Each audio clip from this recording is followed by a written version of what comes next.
E aí, pessoal, vamos começar mais um episódio do podcast Os Sócios. Estou aqui com minha digníssima esposa, Malu Perini, host do podcast. Olá, pessoal, sejam bem-vindos. E dessa vez vamos falar sobre um tema que está afligindo grande parte da população brasileira. Estou com uma estatística aqui que foi divulgada em agosto, mostrando que 72,9% das famílias brasileiras estão endividadas. Esse é o recorde histórico desde que esse levantamento começou a ser feito em 2010. Então a estatística, se eu não me engano, é do próprio Banco Central.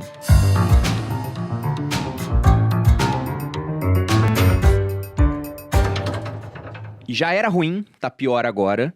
E para falar sobre essa questão de endividamento, eu chamei duas pessoas aqui que já estiveram em apuros e conseguiram superar as dívidas para compartilhar um pouco da sua história e também daquele to-do para que você possa sair desse ciclo de endividamento que é extremamente nocivo para as pessoas. Então, eu estou aqui com Patrícia Lages, jornalista e especialista em finanças, apresentadora do JR Dinheiro no Jornal da Record, criadora do canal no YouTube com mais de 650 mil inscritos, autora de 5 best-sellers sobre finanças pessoais e empreendedorismo, incluindo Bolsa Blindada e Virada Financeira. Patrícia, seja bem-vinda. Obrigada, Bruno. É um prazer estar aqui com vocês, Malu. E vamos falar de dívida, né? Para o povo desafogar um pouquinho. Por favor. Tem um vídeo que a gente gravou lá atrás, tem alguns anos já, foi quando eu conheci a Patrícia. Se eu não me engano, foi em 2017 ainda, ou 2018, comecinho. Foi. 2018? Foi. E a Patrícia, ela contava a história de como... Quanto que era de dívida? Eu cheguei a ter $150 mil de dívida. Que gostoso isso, né? Maravilhoso, 150 gente. mil dólares de dívida. E ela fala que começou a vender drogas online, aquilo mudou a vida dela. Então, fiquem ligados aqui, a história é muito boa. E estamos também com o Thiago Brunet, instrutor de inteligência emocional, criador e CVO do Instituto Destin. O que é CVO, cara? Eu te perguntei antes, mas eu quero que as pessoas saibam. Chief Vision Officer. Olha que bacana, né? É o cara que é o visionário da empresa. Ele tem a visão, mas ele não quer botar a mão na operação, no marketing ou na parte executiva. Então ele contrata que fica um CEO. apontando o dedo. A Malu é o Vision Officer aqui. Isso. Ele tem a visão, mas ele prefere que alguém execute aquela visão. Então ele contrata o CMO, o CEO, todas as decisões saem dele em termos de visão da empresa. E ele alinha, ele funciona como um presidente de conselho. Porque ele alinha, fala assim, cara, eu te contratei para isso e você está dando até um resultado numérico, mas está muito fora da visão que a gente estabeleceu para a empresa. Ele é aquele cara que vai alinhando cada área, não deixando ninguém sair da visão da empresa, o que hoje, nos dias de hoje, é fundamental. Bacana. A Malu se identificou. Bem legal. Arianos são ótimos em fazer isso. Continuando com o currículo aqui do Brunet, também é mentor do Clube de Inteligência, que conta com mais de 20 mil alunos, escritor de vários best-sellers, como Especialista em Pessoas, Descubra o Seu Destino e eu acho que esse título aqui é bem interessante para o episódio de hoje, Dinheiro é Emocional. Brunet, muito obrigado pela presença, cara. Uma honra estar aqui, obrigado Bruno, Malu, pelo convite. Uma honra estar aqui também com a Patrícia, com todo mundo e vamos ajudar o povo aí, que está todo mundo precisando. Pois é, muita gente precisando. Falando um pouco mais das estatísticas que eu separei aqui, além desse endividamento de mais de 70% das famílias, a gente já tem 25,6% das famílias inadimplentes, ou seja, já tem dívidas e não conseguem pagar. E esse pessoal endividado, 83% tem dívidas no cartão de crédito. Jesus, Que é aquele tipo de chega dívida... a dar calafrio. Exatamente. É o mais alto. Mas para começar, eu queria que você dividisse um pouco da história de vocês nessa questão das dívidas. Por exemplo, no seu caso, Bruno, como é que foi isso, cara? Você já teve quebrado durante um tempo, né? Já muito quebrado. Quebrado não, muito. Muito quebrado? Muito. Quebrado é eufemismo. É que quando a gente quebra, a gente capricha, né? Capricha. Já que vamos quebrar direito, né? Vamos fazer a história. É o CVO, né? Vamos quebrar. Mas vamos quebrar bonito. Eu venho de uma família, meu pai militar, né? Minha mãe é professora. E eu venho de uma família que lutou muito para a gente estudar. Então, meu pai priorizou muito isso. Mas, ao mesmo tempo, eles não tinham nenhum tipo de preparação financeira. Então, todo o salário do meu pai era impressionante. Eu lembro que a gente só comia pizza ou alguma coisa mais assim especial, um McDonald's, no dia 1, que era o dia que caía o salário do meu pai. Todos os outros 29 dias era a briga, assim, arroz e feijão que tinha. Todo mundo da escola tinha, porque meu pai trabalhava muito para botar a gente em boas escolas, mas todo mundo ia de Nike e a gente ia de quichute, entendeu? Éramos 3 irmãos, somos 3 irmãos. Então, o grande problema da minha vida financeira começou com a falta de educação, a falta de modelagem positiva financeiro. Meu pai ganhava, gastava, sempre enrolado. Eu comecei a achar normal que era, vai ali, pega R$50 com o teu tio, pega R$100 com a tua avó. Eu comecei a achar que era normal. Você, tô mal, vou ali pedir dinheiro pros outros. Até que as coisas foram piorando quando eu percebi que a vida era... Quando eu comecei a ir pra rua trabalhar, já adolescente para jovenzinho, comecei a perceber que a vida era muito difícil, porque eu ganhava R$450 e tinha que viver com aquilo. Eu era músico nessa época, eu queria fazer uma aula que a aula de violão era 280, eu ganhava 450. Falei, como é que eu vou fazer isso? Qual que era o ano disso, você lembra, mais ou menos? Isso foi mais ou menos no ano 97. 97? Por aí. Mas eu já estava ganhando meus R$450. Eu fui trabalhar no estúdio de gravação. Uma coisa boa, Bruno, é que eu nunca tive medo de trabalhar e nem medo das oportunidades. Então, eu queria trabalhar com música, eu procurei o melhor estúdio de gravação da época, eu morava no Rio de Janeiro, e falei assim, eu queria trabalhar para vocês de graça. Eu tinha 15 anos. Eu queria ficar enrolando cabo aí, mas o que eu queria? Ficar Trabalho aprendendo. infantil não remunerado. Não remunerado, né? Ótimo. E eu queria aprender como é que se faz e tal. Então eu fiquei dos 15 aos 17 trabalhando sem remuneração, enrolando cabo no estúdio, mas aprendi a operar a mesa de som, a montar as coisas, a tocar instrumentos. Com 17 anos, eu já estava gravando CDs. Você foi pago em conhecimento desse período. Exatamente. Quanto é que custou isso? Eu já estava gravando CDs e fazendo dinheiro. Então, com 17, 18 anos, eu comecei a ganhar mais. 18 para 19, eu comecei a ganhar mais. Só que o dinheiro ia embora no mesmo dia, porque era um modelo muito forte da minha família. Ela repetindo o comportamento dos seus Repetia pais. comportamento assim, absurdamente, entendeu? E aquela coisa que você ganha... Eu lembro um dia que eu ganhei R$5.000. Foi o dinheiro máximo que eu ganhei de uma produção lá musical que a gente fez. Aí eu liguei para todos os meus amigos, vamos sair para comer hoje, que é por minha conta. Ou seja, eu não tinha dinheiro nem para comer no outro dia. Aí tu ganha um dinheiro que quer pagar para todo mundo, né? E hoje em dia, andando com muita gente doideira. rica, eu vejo que rico divide a conta, né? O cara te convida... E no final ele falou, deu R$100 pra cada um. Eu falei, pô, não é possível, mano, o cara é bilionário. R$100 pra cada um. E o pobre chega, vou pagar pra todo mundo. Até pode pedir o que você quiser. Então, eu comecei a ter dificuldades maiores. Mas eu percebi uma coisa nesse tempo, que eu não gostava de trabalhar pra ninguém. Eu falei assim, cara, é muito ruim trabalhar pros outros. Porque quando eu conheci Janine, minha esposa, eu ainda trabalhava com música. Só que a vida de música era muito instável. Né? Tinha mês que eu ganhava 3 mil, tinha mês que eu ganhava R$300. E mais do que isso, eu sempre fui um cara ambicioso no sentido de, cara, eu quero ser o melhor ou maior nisso aqui. Aí com 19 para 20 anos eu percebi o seguinte, cara, eu não vou ser o melhor músico, tinha muita gente melhor do que eu não vou ser o melhor técnico de gravação, não dá. Mesmo que eu estude nas melhores, não dá. Tem muita gente melhor, tem muita gente mais preparada. E segunda coisa, eu admirava muito alguns músicos que eram os melhores do Brasil. Eu lembro que eu fui gravar uma vez os músicos do Djavan, como técnico de gravação, né, ali no estúdio. E aí, cara, tava lá os maiores, eram os maiores do Brasil, Arthur Maia no baixo, uns caras assim, muito famosos, qualquer músico conhecia. E eu fui vendo os músicos chegando assim, de Fiat Uno toda arrebentada, os caras brigando pra dividir uma pizza. Cara, R$20, 5 de cada um, senão não dá. E eu falei assim, cara... E eram os maiores. Eu não vou ser o maior. E se for, Eu não esse vou é meu ganhar teto. muito dinheiro. É até aí que eu vou. Ali eu decidi que eu queria ser alguém na vida. Eu falei, não, cara, eu tenho que partir para ser grande. Eu quero ser grande. Eu sempre pensei... Essa questão de você modelar pensamento, as pessoas acham que é clichê, mas é pura verdade. Eu eu digo quero que, ser, eu vou ser. Que clichê é clichê por um motivo, porque funciona. É pô. porque funciona, É exatamente. verdade cristalizada pela ação do tempo. Hein? E eu fui para vendas. Meu pai me chamou para trabalhar... Na época, com um empréstimo, aquele negócio de empréstimo de Banco BMG, não sei o quê, para militares, porque ele era militar, ele começou a fazer uma renda extra com isso e falou, Thiago, vamos trabalhar. Eu ficava no centro do Rio de Janeiro distribuindo os panfletinhos e levando para o escritório do meu pai para ele fechar o contrato. Só que era muito desgastante para mim, era meio... Ele estava na reserva já, nessa época? Ele saía do quartel e ia para lá. Durante o dia ficava a minha sogra, que na época não era minha sogra, na época eu não estava casado ainda, ela cuidava do escritório. E meu pai chegava depois do quartel, umas 4h30 da tarde, que o quartel era bem próximo ao escritório. E a gente ficava lá até a noite fazendo os contratos e tal.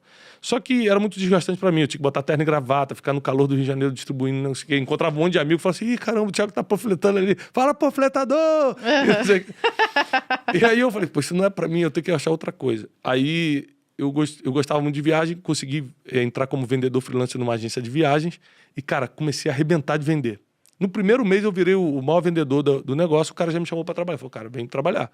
Eu comecei a trabalhar por performance. Vendia, ganhava comissão. Não tinha contrato, não tinha salário, nada. E ali eu comecei a me apaixonar por venda, me apaixonar por viagens. E aí, quando eu falei, liguei pra Janine e falei, vamos casar. Tô rico, tava ganhando 3 mil reais. Tô rico! Vamos casar. Já tem que arrumar uma coisa pra gastar. Escolhe onde você quer morar. Meme da Carolina Ferraz aqui. Que eu sou rica! Aí falou, vamos casar? Vamos. Aí começamos a organizar tudo pra casar. Mas compra pra entender, nessa fase você tava endividado ou não? Não, calma. Tá chegando, Não, tá sempre chegando. tive endividado. Tá chegando. Tá chegando. Só o normal. Se endividava todo mês. Nessa época eu era aquele endividado apertado, tipo assim, de dever pouco. Caramba, comprei o tênis de um amigo aqui, tô faltando aqueles Isso 100 me reais. lembra a família do Bruno. A família do Bruno é muito assim. Sempre foi assim também. Eu sempre fui apertado, nunca, assim, tinha um dinheiro sobrando, sempre apertado. Pra mim, eu desenvolvi um complexo de inferioridade muito grande por causa disso, porque o problema é o seguinte, a gente tinha uma vida de classe média baixa, mas porque meu pai era comandante dos fuzileiros, a gente convivia, por causa do título dele, com gente de classe alta. Então, todo mundo tinha carrão, a gente tinha um chevetinho. Todo mundo andava de Nike, a gente andava de Quixute. Então, o grau comparativo foi muito destruidor para nossas emoções. Então, eu e meus irmãos, a gente cresceu cheio de complexos, cheio de rejeições e tal, por causa da comparação. Porque, recentemente, eu estive na África, no interior da Angola, fazendo um trabalho, e todo mundo rindo, todo mundo feliz. Por quê? Porque uma senhora tem uma panela, do outro lado também só tem uma panela, e na outra casa só tem uma panela. Não tem ninguém com jogo de panela e só você tem um. Então, quando não tem comparação, a felicidade é possível. Alguns pontos. Meu pai também já foi pra Angola, só que ele foi lá atrás. Ele foi fazer missão de paz em Angola no meio da década de 90. E naquela época, Angola tinha 2 minas terrestres, 2 armadilhas explosivas para cada pessoa. Então, se você visse uma pessoa sem uma perna, porque pisou numa mina terrestre, Normal. ainda tinha uma chance estatística de pisar em outra. Então, era terrível a situação do país. Mas sobre esse ponto de Angola, é só para pontuar que hoje está muito melhor, com certeza, né? Teve missão de paz da ONU lá. Não, mas era pobre, tá? Era pobre, só que as pessoas estavam felizes. Porque não tinha todo mundo tanta tava diferença. igual. Né? Você é pobre, você é pobre é relativo. Porque na cabeça deles, eu não tô vendo ninguém de carrão, não tô vendo ninguém com uma casa melhor que a minha, e tô comendo, eu sou rico. Não tem Tá tudo comparação. bem. Não tem comparação, ele não sabe o que é rico e o que é pobre. Como é que mas o Paulo isso Cuenca fala? Comparação é a métrica da a infelicidade. métrica da né? infelicidade. Caio é também isso. já veio aqui e falou a mesma coisa. Mas tem um ponto sobre isso que eu já vi, que é a questão que em Harvard hoje, eles levam em conta a questão da comparação. E tem uma política lá que eles chamam de o último quarto feliz. Porque eles viram o seguinte, que o cara que entrava nessas universidades da Ivy League americana, Harvard e Yale, era um cara muito acima da média.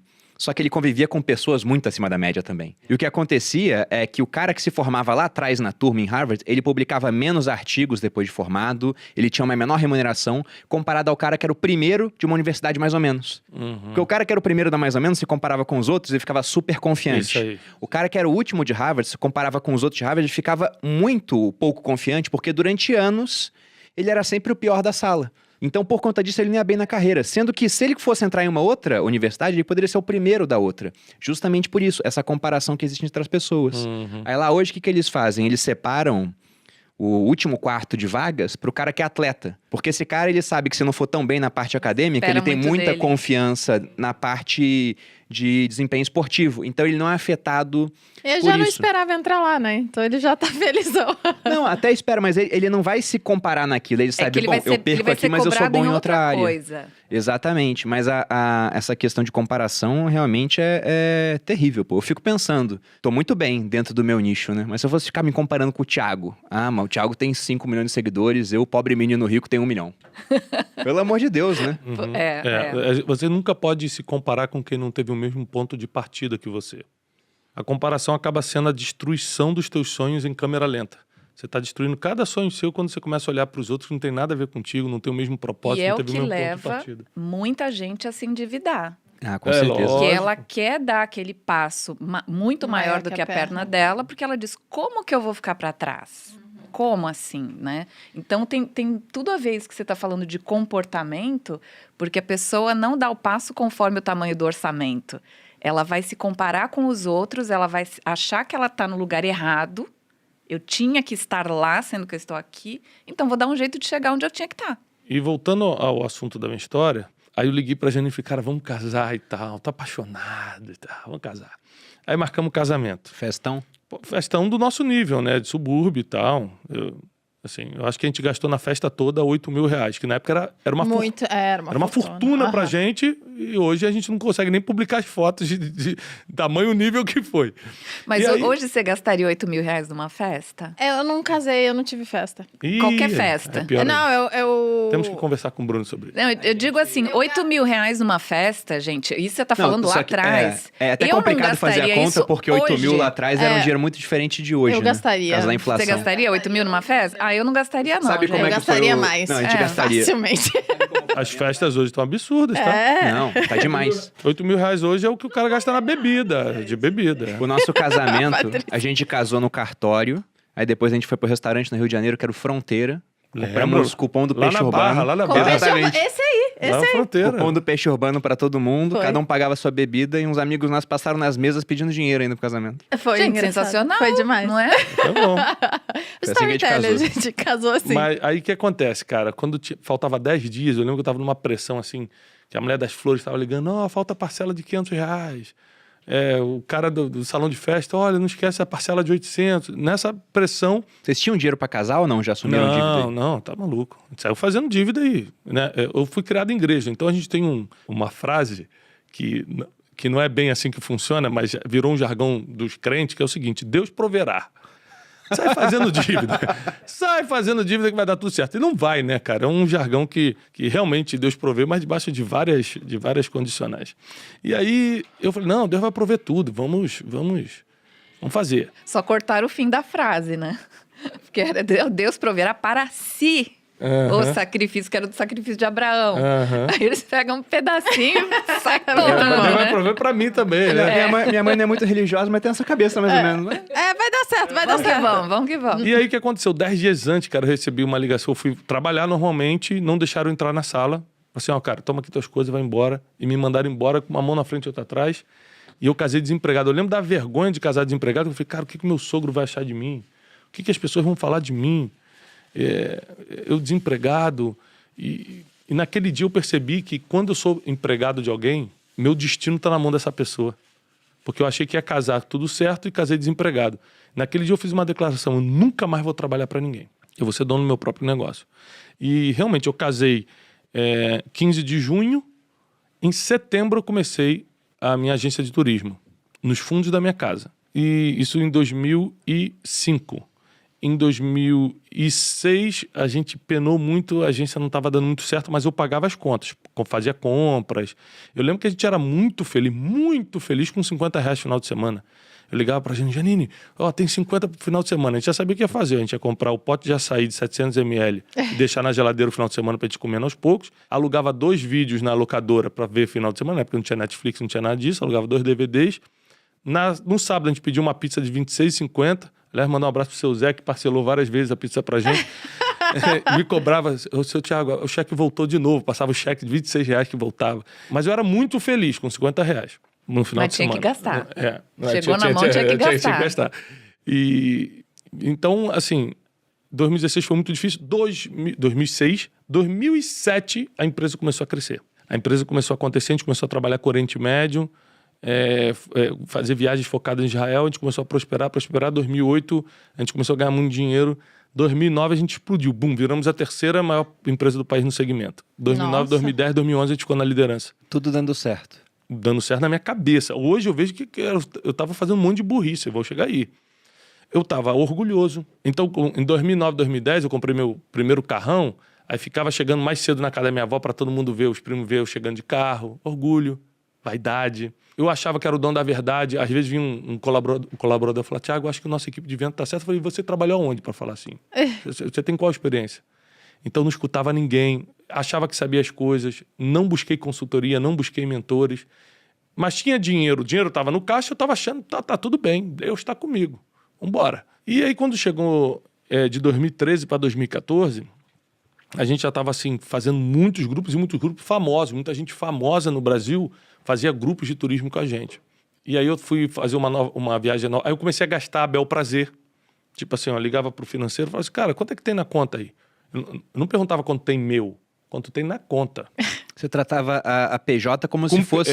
Meu Deus do pessoa céu. física. Eu quebrei basicamente porque eu era burro financeiramente, orgulhoso, não tinha experiência, achava que tinha, e principalmente porque eu misturei PJ com PF. Sim, pior coisa. Então, E é super comum. é muito comum. O mais comum. Então eu queria deixar a empresa pobre, portanto que eu fosse rico. E hoje a gente sabe que a visão é a empresa rica e você comendo. Matou a vaca, né? Exatamente. E aí eu fiz uma viagem, eu viajava muito e tal, fiz uma viagem para Nova York com a Janine e recebi uma ligação de lá, falando o seguinte, olha, volta porque a empresa quebrou, tá de cabeça para baixo. Eu falei, como assim? Tá tudo bem. Pra você foi do nada. Foi do nada. A gente já sabia que estava assim, difícil e tal, mas a gente já tinha passado por outras dificuldades. Mas o que aconteceu foi que o mercado virou de um dia para o outro. A gente recebeu muitos grupos, 87 grupos, a gente recebeu no dólar de 1,80. O mercado virou para 3 e pouco, era dia de pagar fornecedor. Então, tipo assim, eu tinha 3 milhões de caixa, mas estava devendo 9. Nossa. Só que aí vai piorar. O que, cara, vamos lá, a cifra, o que foi o quebrar com gosto assim? Eu quebrei em 2 milhões e meio de dólares, né? Nossa. Eu tô me Arrepiei sentindo todinha. assim. Não foi nada, minha. Amadora, Patrícia. Ai, tô muito amadora, gente. 2 milhões e meio de dólares. 2 milhões e meio de dólares que eu paguei em 9 meses. Vou explicar como. Quebrado. Aí o que aconteceu? Na mesma época que o dólar disparou e a gente ficou devendo 3 vezes mais aos fornecedores, Israel entrou em guerra com a Palestina e fechou as fronteiras. O que aconteceu? Os 87 grupos pediram reembolso. Agora não tinha dinheiro pro fornecedor e não tinha dinheiro para devolver. Nossa, mãe. Gente. Deu tudo errado ao mesmo tempo. Deu tudo errado ao mesmo tempo. Eu tenho um livro que se chama Descubra o Seu Destino, que eu falo o seguinte, quando tudo dá errado ao mesmo tempo, é o destino. Você vai passar pelo que tem que passar, é plano divino. É uma conspiração divina a seu favor. Porque eu falei, cara, não tem como sair da situação. Foi de todos os lados. E aí o que aconteceu? Automaticamente todo mundo saiu de perto de mim. Cara, todo mundo começou a pedir. Os funcionários começaram a dar baixa. Tchau, tchau, tchau. Perceberam que tava quebrando. Viram que ia quebrar. Os amigos, é os uma amigos doença foram embora. infecto-contagiosa. As A pessoas... dívida é a maior ladra de energia espiritual e emocional do ser humano, né? Um pai de família tem que odiar dívida. Senão ele vai trazer falta de energia emocional e espiritual para dentro da sua casa e é terrível. A dívida financeira, ela complica muito a vida familiar, a vida emocional. E para quem acredita em vida espiritual, a vida espiritual enfraquece muito. Então, eu me vim de um dia para o outro quebrado. Aí, o que eu fiz? Não tinha mentor. Não tinha pra quem nada. pedir ajuda. Aí, o que eu pensei? Vou limpar meu nome. O pessoal começou a falar mal de mim. Todo mundo ligando. Processo. Tomamos não sei quantos mil processos que eu tinha que ir. Nos processos eu ia tremendo assim, porque emocionalmente você fica destruído. Ninguém te ameaçando, pedindo dinheiro e não sei o quê, falando que vai não sei o quê. E você ainda tendo que ir no processo, todo mundo te acusando de tudo. Cara, eu só não morri porque Deus não quis. No meio disso, eu fiz uma besteira. Qual foi a besteira que eu fiz? Não tinha mentores, eu tinha patrimônio. Eu queimei meu patrimônio de uma semana para outra, vendendo a 50%, 60% do que valia para pegar o dinheiro rápido. Então eu tinha apartamento na Barra da Tijuca, tinha meus carros, tinha terrenos. Eu peguei tudo. Em uma semana eu vendi todo o meu patrimônio com o ideal de vou limpar meu nome. Mas você vê como é a cabeça, né? Porque a dívida você já tinha. Pra que vender rápido? Então, pra que queimar logo? É a falta de mentoria, né? É a falta de convivência com pessoas que entendem. Tem até um ponto sobre isso, né? Outro dia me perguntaram sobre a situação do Brasil hoje. Porque lá atrás, quando o Bolsonaro ganhou a eleição, o Paulo Guedes falava, não, a gente vai pagar muito da dívida pública, vamos vender 1 trilhão em imóveis. Só que hoje o Brasil tem um problema de fluxo, porque o Estado ele gasta muito mais do que arrecada. Aí você pega e vende estoque, você pode pagar a dívida, mas no mês seguinte o problema continua. Porque você não foi na causa, você foi só na consequência. Cartão de crédito. A dívida. Exatamente. O negócio continua lá. Seria a mesma coisa que dentro de uma família, por exemplo, você gasta mais do que você ganha, e aí você fala, vou vender a prataria que a vovó deixou de herança, aí você paga a dívida, mas no mês seguinte a dívida vai continuar. Porque a tua crescendo. dinâmica é gastar mais do que ganha. Exatamente. Né? Agora eu achei engraçado que você fez assim, o governo arrecada e gasta. O governo arrecada. O arrecada é assim, só que o gasta Arrecada e gasta. é desse tamanho. Por isso que eu digo para as pessoas, não importa o quanto entra de dinheiro, você tem que prestar atenção no quanto sai. Bom, eu vou até aproveitar. Chegamos no fundo do poço, porque eu queria que a Patrícia fosse pro fundo do poço também, para depois a gente mostrar como é que foi a recuperação. Aqui é o fundo do poço. Aqui eu vou entrar em depressão, aqui eu vou passar por ameaças, aqui eu vou tomar decisões sérias na vida. Esse aqui é o fundo do poço. Quando eu quebrei, comecei a ser processado e vendi todo o meu patrimônio, eu fui morar numa casa assim vergonhosa de aluguel, vergonhosa mesmo, uma entrada assim de uma comunidade. Na época eu só tinha 2 filhos, Hoje eu tenho Só 4. 2? Hoje eu tenho 4. É relativo, né? Tudo é muito, né? Eu sou um cara abundante e próspero, né? Não vamos brincar com isso. Não. Eu vou sair fazendo filho. Aí, e todo mundo pergunta, mas com a mesma mulher? Eu falei, só tive essa, só tem essa. Então... mas fechou agora, né? Agora a gente fechou. Fechou porque eu não tenho mais condições emocionais. Então, eu só tinha 2 filhos na época. A gente passou por muita vergonha, muita humilhação. A gente foi muito caluniado. Muita gente inventava a história da gente. Então, normal. o ataque emocional era muito forte. E as pessoas são muito criativas, gente. Vocês têm que ver como elas são criativas. São criativas. Muita gente que tentou me destruir no nível máximo. Pensa um nível hard, assim, de destruição. Hoje, bate na minha escola e fala assim, rapaz, sempre acreditei em você, cara, tamo junto. É impressionante, cara. Isso parece coisa de filme. As pessoas ficaram 2 anos tentando me destruir, viram que eu já tava peso morto, e veio pra me destruir de vez. Acho que elas não percebem. Não, elas não... Eu acho que é isso. Não é nem que elas são falsas, não. É que elas não se dão conta do que fizeram. Não se dão conta na merda que fizeram. Não dão conta. Elas vão num... Um flow. É um modus operandi ali que se repete, porque, você passou isso no Rio de Janeiro 15 anos atrás. Não, isso foi em 2014, 7 anos atrás. Pouco, 7 anos atrás. Eu passei essa situação toda no ano 2000, 2001. Foi a mesma coisa. O teu também foi a ver com o negócio que você quebrou. Foi a ver com o negócio que eu quebrei. Eu sempre trabalhei com comunicação, né? Sempre trabalhei na TV. E aí teve um dia que eu cheguei à mesma conclusão que o Thiago. Eu falei assim, gente, trabalhar para os outros é muito ruim, né? Eu sempre gostei muito de trabalhar e eu sempre tive, assim, a gente estava falando de clichê, né? Clichês existem por algum motivo. E tem um clichê que eu levei a vida toda, que foi muito positivo para mim, que é aquilo que a mãe da gente fala, assim, tipo, você não é todo mundo, sabe? Eu entendi aquilo. Eu não sou todo mundo. Então, na minha cabeça era assim, eu sou exceção. Então, eu ia trabalhar, o pessoal dizia assim, não, aqui ninguém chega mais cedo. Aqui ninguém fica até mais tarde. Eu dizia, mas eu sou a exceção. Eu vou chegar mais cedo. Eu não sei fazer nada, comecei a trabalhar com 18 anos, né?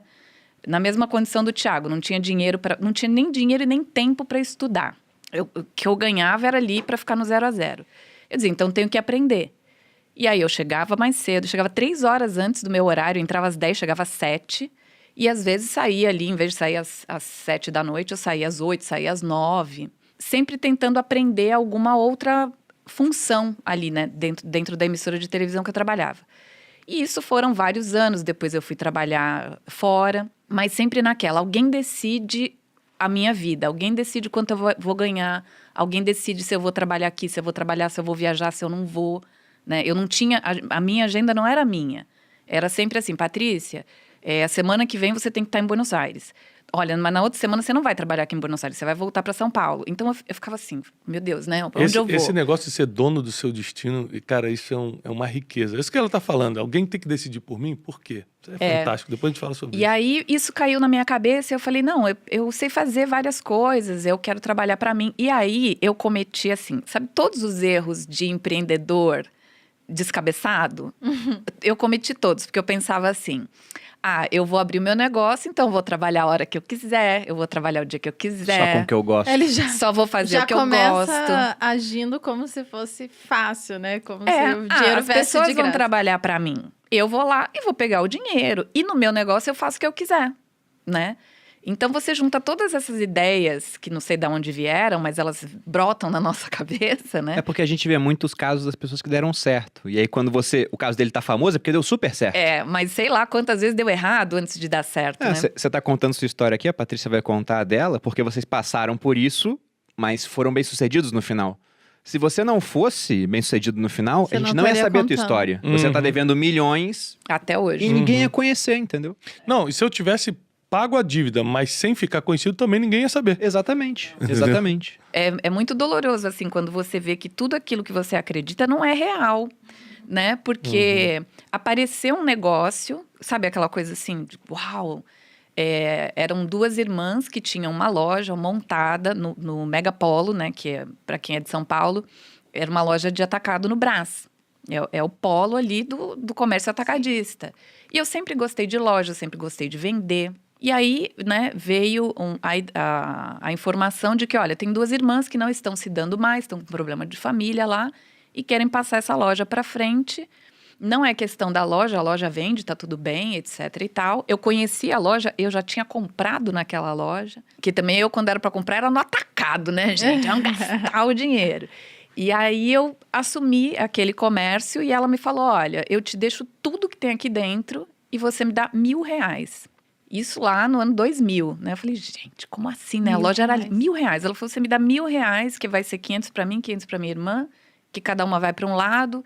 E a gente precisa se desfazer dessa loja, porque a gente não tá vindo mais trabalhar, tá começando a dar prejuízo e tal. E a gente quer, antes de quebrar, a gente quer passar isso pra frente. Eu falei, gente, tá pra mim, né? Sensacional. Dei lá os R$1.000 pra elas, a loja inteirinha, me deram, assim, todos os fornecedores. Você assumiu uma loja por R$1.000, no final das contas? É. Você gastou isso pra ter a loja? Só. Não era bom demais pra ser verdade? Então, eu achei sensacional. Eu falei, gente, eu sou uma pessoa assim que, sei lá, acendeu uma luz na minha cabeça. Não sei o que aconteceu na minha vida. Mas eu achei sensacional, porque tinha tudo ali dentro. Tava todo o mobiliário, a loja era muito bonita. Era uma loja grande, né? Relativamente grande. Num shopping. E ela me deu todos os clientes. Ela falou, isso aqui é a minha carteira todinha de cliente, que compra comigo quase toda semana, porque são lojistas. E tá aqui os meus fornecedores. Eu te apresento para eles, se você tiver algum problema, você me liga, eu falo, digo que te conheço, não sei o que lá. E na época, assim, eu tinha um bom emprego, eu tinha um bom carro, eu tinha algum dinheiro, eu não estava endividada, nunca tinha vivido uma situação de endividamento, nada, nunca devi nada. Falei, maravilha, cheguei lá, né, meu CPF maravilhoso, meu score maravilhoso, eu conseguia comprar tudo. Então, taquei mercadoria na loja, né? E como tinha que abrir às 7 da manhã... Você tinha que chegar muito cedo. Eu não sou uma pessoa da manhã. Até hoje. Não sou a pessoa que 5 horas da manhã tá toda feliz. Eu tô acordando, assim. Eu tô acordando, o negócio tá...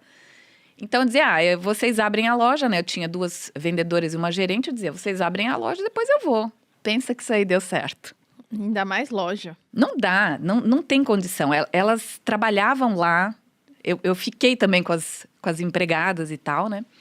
Então, eu achei que tudo ia andar sozinho. E aí, no primeiro mês, imagina isso. Primeiro mês, ano 2000, eu faturei R$150 mil. Falei, gente, eu tô milionária, porque tipo faz as contas aqui. R$500 mil de hoje. Era muito dinheiro. Bota Falava, novamente o meme da Carolina Ferraz aqui. Minha colega de Record. Domingo Espetacular, gente. Aí, o que acontece? Eu falei, pra você ter uma ideia, a casa onde eu morava de aluguel. A casa onde eu morava custava R$80 mil. Foi 2 vezes do imóvel. Eu falei, gente... Mas isso foi o faturamento. Isso foi o faturamento. Mas pra mim, não tinha faturamento diferente de lucro, diferente. Pra mim era dinheiro. Você viu esse número e pensou, tá feito. Falei, gente, tô rica. Pra quem não sabe a diferença, gente, mais faturamento ou menos isso que eu ia falar. é o dinheiro que entra... Mas você tem custos operacionais, tem despesa administrativa. Imposto. A diferença entre isso, impostos, aí no final você tem o lucro. Muito bem empreendedor assim só vê mesmo. o faturamento e fala, nossa. E acha que pode gastar. Mas sabe qual foi o problema? E Quando tem você... e como é mercadoria, tem muito dinheiro Tem que muito vai pra dinheiro. você fazer compra, né? Então tinha um problema muito sério que eu não entendi qual era a dinâmica do negócio. Então, por exemplo, quando você entra num shopping, dependendo do shopping, normalmente eles te dão carência de várias coisas. Como a minha loja era do shopping, então eu pagava um aluguel para o shopping. Eles me liberaram do aluguel por 6 meses, do fundo de promoção por 6 meses, do condomínio por 6 meses. Isso era normal naquela época, até o lojista pegar ali um embalo e depois do 7º mês em diante você começava a pagar. Só que na letrinha pequena dizia o seguinte, se eu no 7º mês atrasasse, eu estava devendo os 6 anteriores. Eita. Eu nunca li isso na minha vida. E ninguém nunca me explicou, óbvio. Né? Tava escrito ali, enfim. E aí, o que acontece? Em vez de eu guardar o dinheiro, né? Para que eu pagasse depois todas essas despesas, que eu não estava tendo, por isso até que o meu lucro tinha sido grande, né? Toda a parte de despesa fixa estava reduzida? Primeiro estava zerada, né? E aí, depois é que eu ia começar a pagar. Mas assim, depois, para mim, estava longe, estava muito longe. Então, eu fiz tudo errado, eu saí gastando e eu vendia a prazo, porque eu vendia para lojista. O lojista vende no varejo a prazo. E eu não comprava com prazo tão grande quanto eu dava para o lojista, porque eu só conseguia vender bem. Tinha cliente que chegava lá e comprava metade da loja. Literalmente. Metade da loja. Eu ficava feliz, falava, gente, tudo vazio, maravilhoso, tô rica. Só que você que eu dava prazo. Você comprava estoque quase que à vista, então despendia muito caixa para receber depois parcelado. Eu comprava assim, para 90 dias, eu fazia 30, 60, 90, às vezes 120, e eu vendia até 180.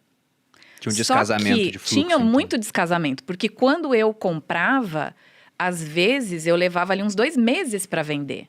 Porque era bem assim, às vezes você tinha ali um movimento ruim, às vezes tinha um cliente que comprava metade da loja. Então, meio que era esse o fluxo, né? Tanto que era segunda, terça e quarta. Segunda, terça e quarta eram os dias que você vendia. Quinta e sexta você não vendia nada. Às vezes você não abria nem o caixa. Porque quinta e sexta o varejo esquenta, o lojista não tá comprando. Né? Ele vai comprar na segunda-feira de manhã e tal. E aí, eu não entendi nada, eu não pensava em nada, eu só via o faturamento. E comecei a gastar e Você etc. também não teve nenhuma ajuda, nenhum mentor, nada disso? Eu nem queria, na verdade. É um pouco do que o Thiago estava falando. Eu nem queria. Eu falava, gente, eu já descobri o caminho, eu vou perguntar o quê para quem? Tá tudo ótimo na minha vida. Orgulhosa né? também. O orgulho. E eu só que eu não me via assim. Eu dizia, não, isso aqui é um retorno de tudo que eu fiz, de tudo que eu trabalhei para os outros, né? Eu sempre trabalhei Que muito loucura. bem. Eu nunca peguei nada de ninguém. Eu sempre tive essa cabeça assim, eu sou a exceção. Então, por exemplo, na televisão, minha primeira decepção foi que eu vi que as pessoas roubam. Eu não sabia, eu tinha visto isso em novela, né, em filme, mas eu vi assim, o meu chefe metia a mão na empresa, roubava muito dinheiro. Eu falava, gente, não tô acreditando que o cara rouba de verdade. E aí começam as propostas. Para você ficar quieta e não falar o que o cara tá fazendo, eles também te oferecem. Olha, você pode ter isso, você pode ter aquilo, olha, eu te mando um motorista te buscar, você vai almoçar todo dia em tal lugar, em tal lugar. E eu sempre pensei, eu sou a exceção. Todo mundo faz. Às vezes você via ali fulano de tal, falava, gente, ela ganha o mesmo que eu. Como é que ela tem aquele sapato? Como assim, né? E aí eu fui entendendo de onde vinham as coisas, mas eu falei, eu sou exceção, eu não vou entrar nessa. Não vou. E aí as pessoas tinham medo, então fui demitida a primeira vez por causa disso, porque eu falei, esse cara rouba. Eu tinha uma pilha de prova de que ele tinha roubado. E aí, em vez de eu ganhar um prêmio, porque eu tinha denunciado um ladrão, eu fui mandada embora porque eu denunciei o ladrão pro ladrão mor, entendeu? Eu não tinha essa noção. Então, eu pensava assim, não, tudo que eu tô passando agora é por causa das coisas boas que eu fiz lá atrás. Olha, cabeça de bagre, enfim. Mas eu... Você achou que era uma achava recompensa isso. pela sua boa conduta? Eu falei, então, é isso que tá acontecendo. Mas eu estava tendo uma má conduta. O que me veio na cabeça é uma frase, se não me engano, do Bruce Lee, onde ele fala que esperar que a vida te trate bem porque você é uma boa pessoa é igual a esperar que um tigre não te devore porque você é vegano. É bem isso. É bem Bruce Lee mesmo, né? E aí você toma um soco de meia polegada e vai parar do outro lado e não sabe por quê. Mas foi isso que aconteceu, assim, uma sucessão de erros, né? Não guardei dinheiro, achei que estava tudo ótimo. Comecei a me desentender com as minhas funcionárias, porque às vezes elas me alertavam, elas falavam, Patrícia, você não pode vender metade da loja para um cliente que veio do nada. Você não sabe quem é, essa pessoa não te paga. E a pessoa não pagava. Então, eu comecei a tomar calote, né? Eu tinha esquecido que as pessoas roubam, eu tinha esquecido que as pessoas, né, podem fazer esse tipo de coisa. E aí, eu comecei a tomar calote, comecei a dar calote. E começou a desencadear toda essa situação. Quando chegou no 7º mês, eu estava muito endividada. Eu não tinha a menor ideia de que eu estava endividada. E sendo que foi uma coisa que eu fui plantando ao longo do tempo. Que ano que era isso? 2000, 2001.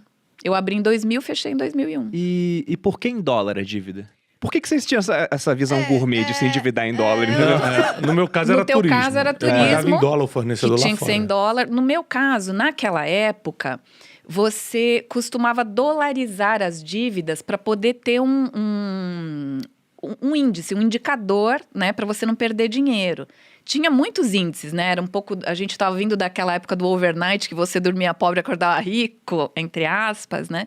Então, era tanto índice, tanta coisa, que as pessoas falavam, olha, você me deve 5 mil reais, vamos fazer o seguinte, vamos transformar isso em $5.000 e você me paga quando você puder. Até 99 era 1 para 1 ainda. Era né? 1 para 1 Tinha uma ainda. paridade. Exatamente. E antes disso, nós tivemos até o real mais valorizado do que o dólar. Quando eu estava no exército, no final da minha carreira, o pessoal adorava ir para o Haiti.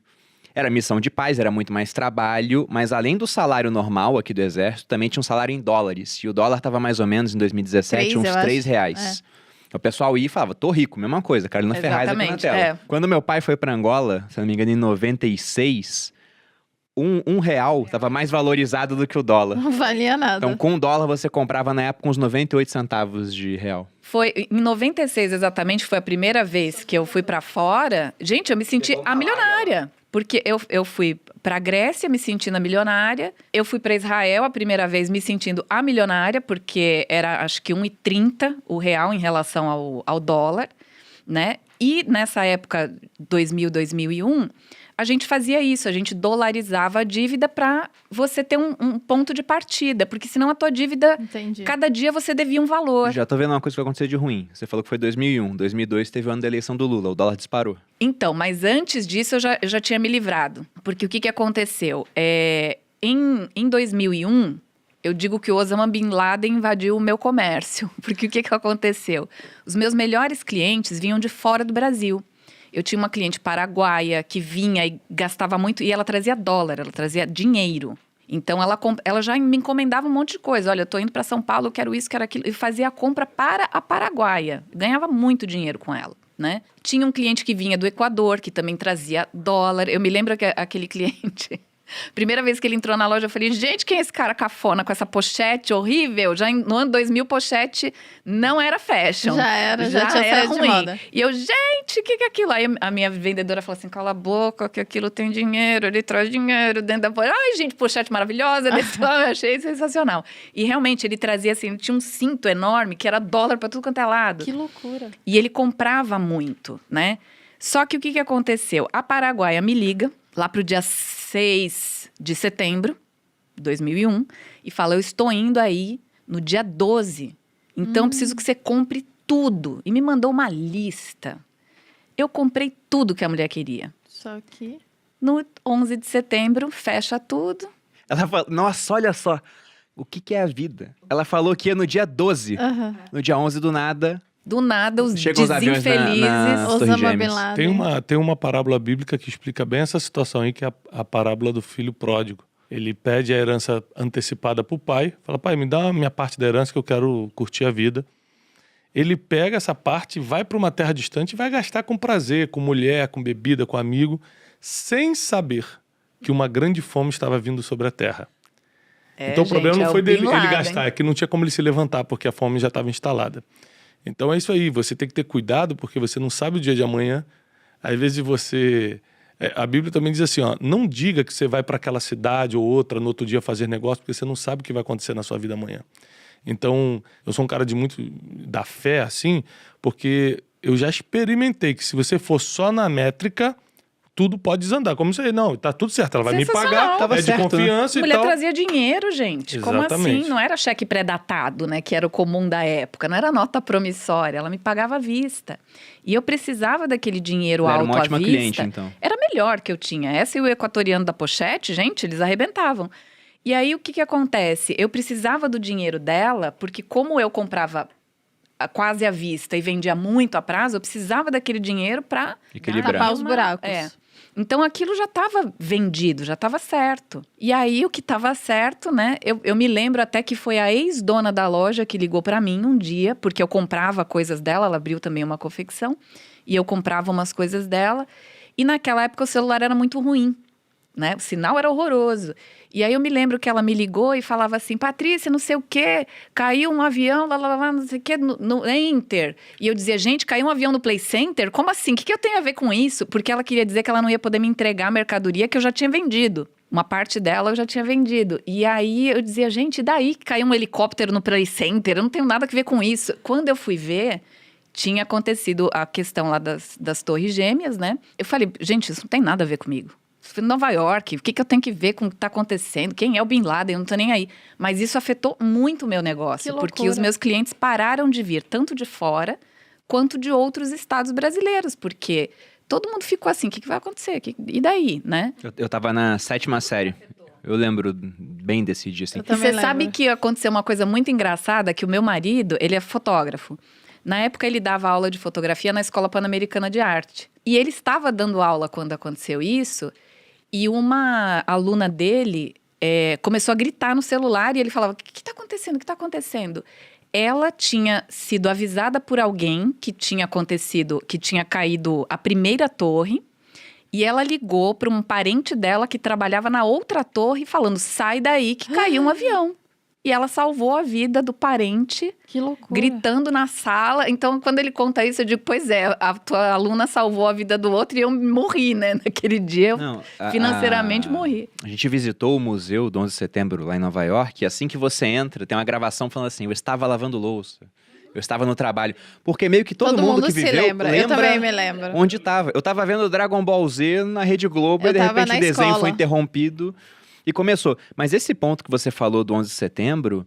Tem até um paralelo com a sua história. Porque o negócio de você estava indo bem e, de repente, um acontecimento em outra parte do globo afetou pra Isso aí. caramba o negócio de vocês. No teu caso, foi a guerra de Israel. E o no seu aumento do caso, dólar. e levou ao aumento do dólar. E no seu caso, foi a questão do 11 de setembro. Que também Foi. provocou, na época, um aumento do dólar. Porque nessa hora, ninguém sabe o que vai acontecer. Então, os E aí eu investidores... devia super mais. Exatamente, eles tiram dinheiro de mercados emergentes, como o Brasil, com medo. Se todo mundo tá pegando real, trocando por dólar e levando embora, o preço do dólar dispara aqui. Eu não tinha a menor ideia a respeito dessas coisas, né? Eu não tinha ideia nenhuma de que isso ia me afetar. Só que isso me afetou.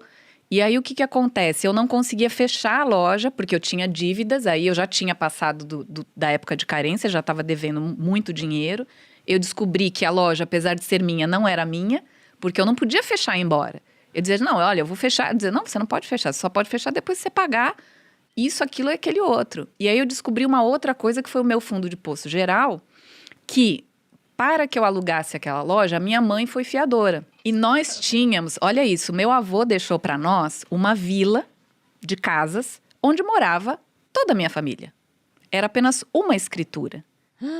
E esse imóvel, essa escritura, era o fiador da minha loja. Você quase que despejou sua família.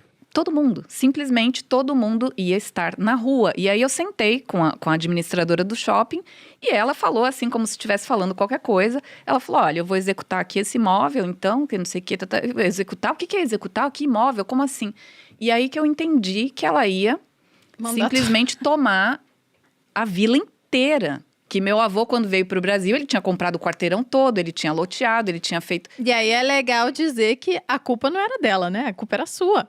Óbvio, porque mãe, quando fala assim, né? né? Parece, nossa, eles vão lá executar a minha família inteira. Fui eu que dei, a culpa era toda minha. E a minha mãe fez aquilo porque Ela não tinha noção ela também. não tinha a menor noção. E outra que eu nunca devi um centavo pra ninguém. Isso que eu ia falar. Eu não sei se no teu caso, o Brunet falou, ele teve todo um histórico familiar que era normal ter um pouco de dívida. Não 2,5 milhões de dólares. Aí você realmente Aí eu extrapolou. fiz história na tudo. família. Exato. No seu caso, você era toda certinha, toda regrada. A Era. sua família tinha um certo patrimônio, pelo menos essa vila. Na verdade, assim, o que aconteceu?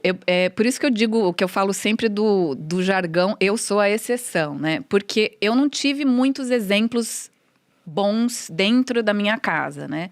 Eu tive meu avô, que sempre foi uma pessoa que cuidou muito do dinheiro e etc., que veio para o Brasil sem absolutamente nada e construiu a vida dele aqui, viveu bem, etc. Mas, por exemplo, meu pai, ele ganhava muito bem, mas a gente nunca via o dinheiro dele, porque o meu pai, o dia que ele chegava mais tarde em casa, era o dia que ele recebia o pagamento. Ele só voltava para casa quando ele tinha gasto tudo. Nossa. Só voltava para casa quando tinha gasto tudo. No que teu pai gastava? Bebida, jogo de cavalo, carteado.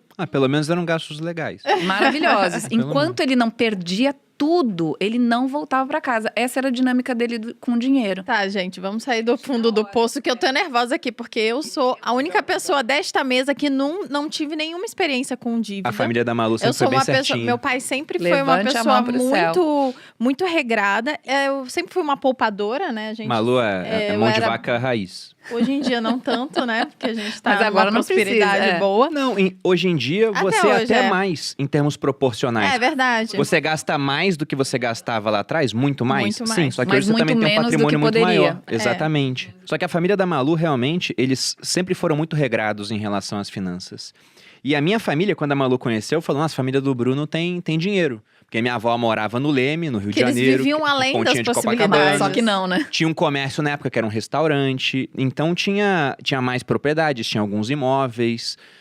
Só que gastava também bastante. Pra minha avó era totalmente comum. Como? Era tipo... Na verdade, era normal, era comum, mas não deveria ser normal, né? Ela também fazia dívida. Se não tinha nenhum consignado caindo, então tinha espaço pra ter algum, entendeu? É. Minha mãe também tinha um histórico de dívida muito grande. Eu lembro que os meus pais, nos idos de 90 e pouco, quando ninguém tinha celular, eles tinham. Custava uma Não nota, sei né? pra Nossa. quê, era eles e o Abílio Diniz Falar com com celular quem, naquela gente? época. Né? Tá Não, não falando tinha com nem pra quem quem? ligar. Exatamente. Então, eu também, em casa, eu tive um exemplo de descontrole financeiro. E aí, eu quis sair o contrário daquilo. Aí, eu comecei a ser muito mais regrado com finanças. Mas quanto que foi o fundo do poço em tamanho de dívida, no final das Então, contas? em tamanho de dívidas, passou um pouquinho de 150 mil dólares, porque eu entrava... Quando eu consegui, né? Quando eu entendi que eu ia perder o imóvel onde toda a minha família morava, eu quase dei um tiro na cabeça. Literalmente Você mesmo. chegou a pensar em coisas assim? Eu cheguei a programar, esse que é o medo, Nossa. né? Eu era muito racional, assim, não tinha assim, eu vou me dar um tiro. Não, gente, como é que eu vou fazer? Eu tinha um último cartão, era o cartão número 5, ainda não estava estourado, o limite que eu tinha, eu comprava um 38, ponto. Eu dizia, se eu comprar um 38, de repente o cara me dá meia dúzia de bala, eu preciso só de uma. Então era tudo muito calculado. Chegou nesse nível de desespero. Chegou nesse nível, eu sabia onde eu ia, eu sabia onde eu ia comprar, eu sabia para quem vendia sem você ter documento, né? Então tava tudo muito calculado. E aí que eu caí na real, porque eu falei, gente, olha o que eu estou Meu planejando, Deus. né? Falei, como assim? Olha o que eu tô planejando. Porque eu dizia, a minha família vai perder, né? Vai todo mundo pro meio da rua, mas eu não vou ver. Como é que eu vou ver? Eu acho que essa era a pior parte, porque não era só você. Essa era a né? pior parte. E o valor daquele chocada. imóvel era infinitamente superior ao que eu devia. Mas não interessa. Eu não tinha como dizer, não, eu vou pagar a dívida ou eu vou recuperar esse imóvel. Complicado. Era absurdo. Então, esse foi a pior coisa. E aí você percebe que você não tem mais amigo, né? Você percebe que ninguém quer falar contigo. Você vê as pessoas inventando um monte de situação a seu respeito, né? E é muito ruim mesmo, ameaça, enfim, é bem complicado. Tá, pelo amor de Deus, saiam dessa situação que eu tô nervosa. Não, então vamos encerrar o episódio aqui. Jesus Agora amado. vamos ver. Então vocês fizeram muita dívida, com certeza tem gente se identificando, talvez, né? Espero que com valores muito mais baixos. A maior parte das famílias deve, mas também não costumam ser dívidas muito altas. Mas no caso a de gente vocês, tem uma média de R$4 mil. R$4.000 é a média? É a média de dívida do brasileiro. Eu tenho aqui uma estatística de quanto da renda está comprometida. Mais em de média, 50%. Não, a média é de 30,4% da renda mensal. Para quem está endividado. Só que aí você pensa no cara que Para o gasta endividado, não para o Isso. inadimplente. Não inadimplente. O endividado é 30,4%. Mas você pensa, 30,4% da renda do pessoal vai para pagamento de dívida. Fora isso, tem que pagar aluguel, tem que pagar a escola. Não alcança. Então o cara entra numa bola de neve que daqui a pouco tá ocupando cada vez mais. Como que vocês, com dívidas que a gente pode falar que eram gigantescas, virtualmente até impagáveis, digamos assim, como é que foi esse processo de retomada? No meu caso, eu comecei a focar assim, o que é que eu tenho? Pensando em dicas, assim, ó, primeira coisa. Esse é o passo a passo que eu digo para todo mundo. Eu comecei a parar de olhar para o que eu não tinha e parar de me culpar pelo que eu fiz, porque a gente entra, né, nessa coisa, né? É minha culpa, fui eu que fiz, olha onde eu cheguei, você se sente ninguém. Começa a pensar, e Né? se fosse diferente? né? E isso não te leva a nada, não adianta, né? Você não fez, já foi, passou. Então eu comecei a pensar assim, na prática, o que eu tenho? Eu tenho tempo, porque eu não tinha mais trabalho, e eu tenho dívida. E eu consegui fechar a loja porque eu assinei uma pilha de nota promissória para não executarem o imóvel da minha família. Então eu vendi a alma ali, né? Assinei uma pilhona mesmo de promissória, que eu não tinha a menor ideia como eu ia pagar. E aí, eu falei, ok, o que eu tenho? Tempo e dívida. Então, eu vou estudar essas dívidas que eu tenho. Eu vou aprender como é que elas funcionam. Como é que elas chegaram nisso. Então, eu ia negociando com cada fornecedor. Então, eu ligava, por exemplo, para a Malu. Estava devendo para a Malu R$2.500. Então, geralmente, o fornecedor falava assim, vamos passar isso para... Já que você não sabe quanto você vai me pagar, vamos passar isso para $2.500 ou $1.800, $2.000, o que eu conseguia negociar. E aí você vai me pagando quando você puder. E o cara não tinha pressa, porque cada dia eu devia mais, né? Então foi uma forma, assim, de você partir de um princípio, porque eu tinha tanta dívida, devia para tanta gente que... Às vezes a pessoa ligava e dizia que eu estava devendo para ela, e eu nem tinha certeza se eu estava, se eu não estava e quanto era. Então eu peguei o que eu tinha. Peguei um caderno e comecei a anotar. que eu devo? Eu devo tanto para o banco, eu tinha estourado 2 contas, né? Limite de conta, 5 cartões, eu devo para tal fornecedor. E aí eu fui para um passo 2. Qual é a consequência da minha dívida? Isso para quem está endividado é um passo a passo básico. Você tem que listar tudo que você deve, porque a gente se perde. A gente se perde, a gente não sabe para quem deve, quanto deve e se aquele valor é real. Porque as pessoas chutam, ainda mais hoje, o cara te liga e fala, você está devendo a 1.000 e não sei quantos dias, a tua dívida está em 150 mil reais. Quando você vai ver, é 80, 70. Porque os caras chutam, né? Que loucura. Então, o que você tem que fazer? Tinha Cora lá em cima já. Eu totalmente amadora com dívidas, veja assim. Eu não verdade entendo esse nada. bilhete. Você tem que anotar para quem você deve, o valor original da sua dívida, essa é a dica. Qual é o valor original da sua dívida? Não é quanto o credor diz que você está devendo depois de um calhamaço de juro. Qual é o teu valor original? Quanto você devia lá atrás, antes da incidência de juro? 3 mil, 5 mil, 2 mil? Você tem que saber que valor é esse. O credor tem que informar por lei qual é o valor original da minha dívida. Segundo, qual é a memória de cálculo dessa dívida? O que é isso? Como essa dívida chegou ao valor que você disse que chegou? Então, se o seu valor original é 3 mil e o cara diz que você deve 18, como ele chegou? Qual é o cálculo que ele fez para chegar de 3 a 18? Você vai descobrir aí que você não deve 18. Que você deve muito menos. Então, você já começou a melhorar a tua situação. Outra coisa, negociar para chegar o mais perto possível do valor original da tua dívida. Isso eu aprendi numa época que não tinha internet, que não tinha nada disso. Então, eu fui pensando, como é que eu vou fazer isso, né? E eu dizia para a pessoa, olha, eu te devo 3, você está falando que eu devo 20. Eu tenho 2,5. Você quer? Você já era crédito podre, entre aspas, né? Era inadimplente. Era. O cara às vezes nem espera receber, ele dá um E o baita que no o pessoal desconto. me dizia? O pessoal falava assim, Patrícia, todo mundo quebra aqui no braço. E ninguém paga ninguém. Quando você quebra, você vai embora. Você não paga ninguém. Você some e recomeça a tua vida em qualquer lugar. Eu dizia... Foi aí que você mudou de nome, porque anteriormente era Daniela, né? E mudou pra Patrícia. Pois é.